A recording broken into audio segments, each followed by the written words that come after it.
And Marilyn Monroe, and it's ironic when you talk about some of the things, Marilyn Monroe's tar baby in a certain way was just her beauty and her sexuality, and that she was objectified, she was misused because she was considered a beautiful blonde. But if you look at this in a subtle piece, you'll see in the clouds area over here that there's a rabbit that's looking at her. And that represents all the men that lust for this woman and never allow her to show her true glory. And that was as a wonderful actress. This is the classic meeting. I call it the meeting. It's that encounter as Brer Rabbit is going down the street and he sees Tar Baby and begins to try to engage him in a conversation. As he attempts to talk to him, he's feeling as if he's being disrespected or ignored. This causes frustration, which causes Brer Rabbit to attack Tar Baby, only to get stuck in his tar, which was the original trap or intent in the first place. And so I want to say, okay, this is a classic story, right in your face, very simple. And that's where this piece came from. The question becomes, and that's what the whole exhibit is about, is what is your tar baby? And what I have discovered through the journey of developing this whole body of work is asking that question and having some great conversations or dialogues. This piece, there's a series of 4 pieces that are part of what is your tar baby. And someone said to me, a lady said to me one day that sometimes that tar is simply us having to manage our hair and making decisions on how we're going to treat it, whether we're going natural, we're perming it, or getting it straightened, and that becomes an ordeal. And so it's like, it may seem minor, but it's one of those moments where I'm asking that question when it comes to the scheme of things. What is your tar baby, and is it something as simple as how you're going to wear your hair every day? I think Angela Davis speaks for herself, you know, when it comes to who she is, what she's accomplished, but her story of becoming a fugitive because of, again, taking that stance. And often when we, especially African Americans, early on and even today, decide to step up and challenge the government, challenge certain decisions made by the government, we become anti-American. And I think that we always go back to the whole statement of freedom of speech. And there seems to be a limitation, especially when it comes to the African American, with the freedom of speech. And in this piece, I did a subtle, if you look in the Afro, there's an image of Fannie Lou Hamer, which very few people know about. But Fannie Lou's story in itself is a powerful story. But I needed to, because so many times I've thought about doing a painting of her, I needed to at least recognize her for the amazing lady that she was. This piece is called No Hero to Me.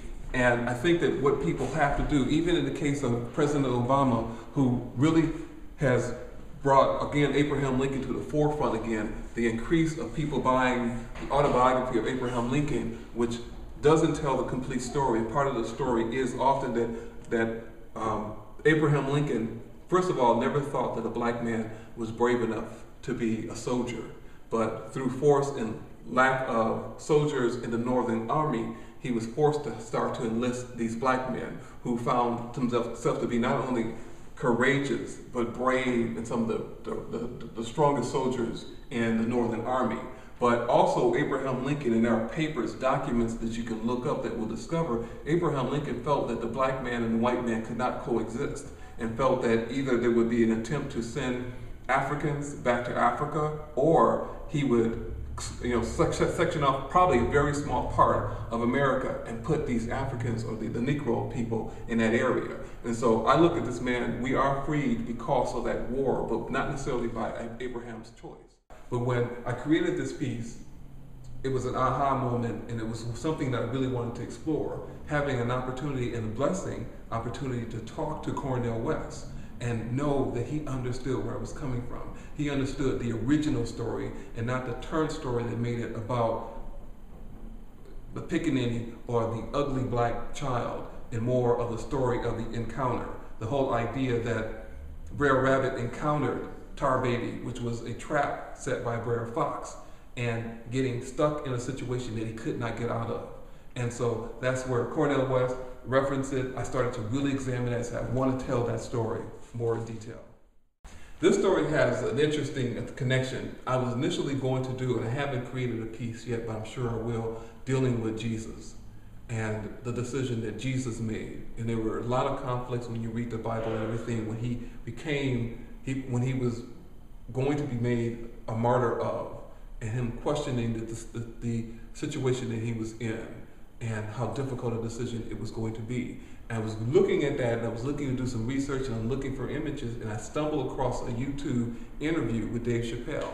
And it was a Dave Chappelle interview in which he begins to kind of explain more in detail his choice to walk away from a show that offered him $50 million.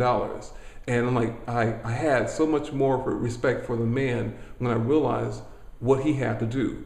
And he had to walk away from a lot of money because he wanted to maintain his integrity and commitment to doing his art and making political, comical statements in a way that people truly understood.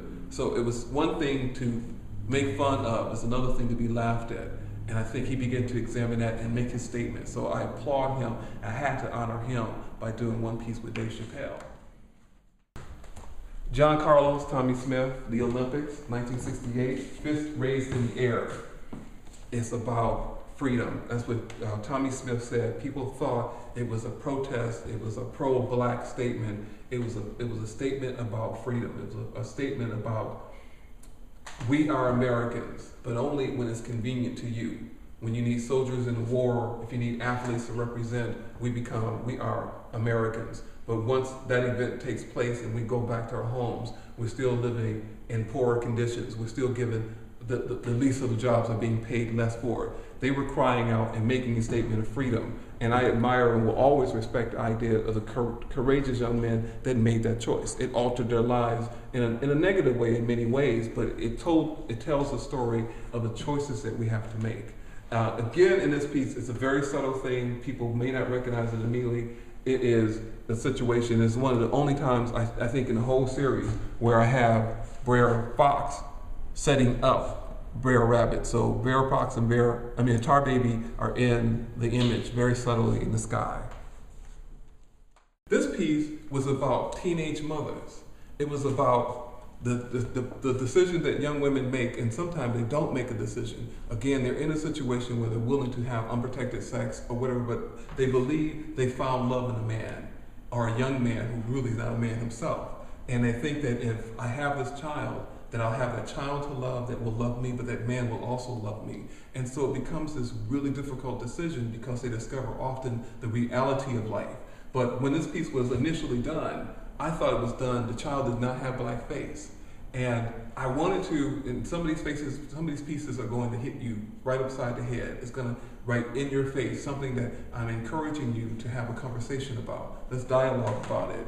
And so when I finished this piece, I actually had sent it over to Myrtis and said it's done, only a couple of weeks later to say, you know what, I really want people to be offended, but I want them to think about it. So let me take that beautiful child and put little braids in their hair and let me paint the white face around them, make him black so he stands out a little bit more. There is a sadness on her face that's intentional because the difficulty and the challenge of raising a child is the story that I needed to say here. I decided as part of it, again, in your face, let me create a tar baby, a big one that you can look at. This is one of those pieces that happened very quickly, spontaneously, and I just watched it kind of develop as I was developing it. But I went in to I went to the internet and just Googled tar baby to see what would come up. And again, it was all those negative references to tar baby as opposed to the original story. And so I just wrote down what I saw and just put it in the piece, in a story, rotating around it, so you'd have to kind of journey around this whole piece, ultimately leading to the centerpiece, which is the tar. And again, you look in the upper corner, you'll see Brer Rabbit.